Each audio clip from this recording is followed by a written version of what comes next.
My name is Rahul Bhatia.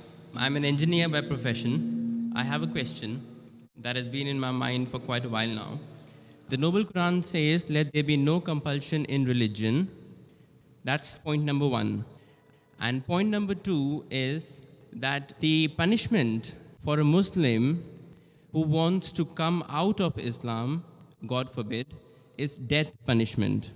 According to me, this signifies a virtual compulsion in the mind that this is the punishment which will be given to me, so hence I cannot do it. And this kind of, I just need some clarification. I'm sure there is a clarification on this point. That's a very good question. He hasn't given the reference. First, he quoted the verse of the Quran from Surah Baqarah, chapter number 2, verse number 256, which says, La ikraha fid deen, there is no compulsion in religion. And that is part of the deen, that you cannot force anyone, you cannot compel anyone with the point of the sword or the point of the gun. His next question is that if any Muslim leaves his religion and becomes a non-Muslim, becomes an apostate, then the penalty is death. So isn't this a sort of compulsion? Before I give the answer, I would like to mention that every country has its own law, its rules and regulation. And most of the countries, one of the highest punishments is for treason. For example, if a person is working in the army and if he leaks the important thing of the country, all the vital points and the information to the enemy, it is called as treason. Most of the countries, if anyone does treason, sells the important blueprints and documents of the country to the enemy, many of the countries, the death penalty, many of the countries have life imprisonment. So now if I tell that what kind of a country is this, in where I'm compelled by the country not to do certain things, what is wrong is wrong.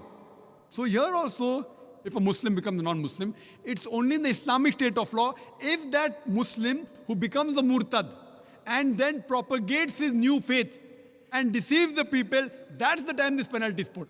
For example, if in a school, if I appoint a teacher, mathematics teacher, she is teaching 2 plus 2 is equal to 4, then tomorrow she teaches 2 plus 2 is equal to 5. So, but naturally I won't keep her in my school. The same way, the punishment for such a murtad in Islamic state, it is death. This will not be called as compulsion. It will be a person who has strayed away from the truth to the falsehood. But as far as making anyone accept Islam, no Muslim can force any non-Muslim to accept Islam at the point of the sword or at the point of the gun. What we have to do is we have to convey the message. If you like it, you accept it. If you don't like it, no problem. Our job is to convey the message. It's mentioned in the Quran, Surah Ghashiyah, chapter number 88, فَذَكِّرْ نَمَّا أَنْتَ مُذَكِّرْ. Our job is to deliver the message. We have to deliver the message in the best way, with hikmah and with husna, with most beautiful preaching.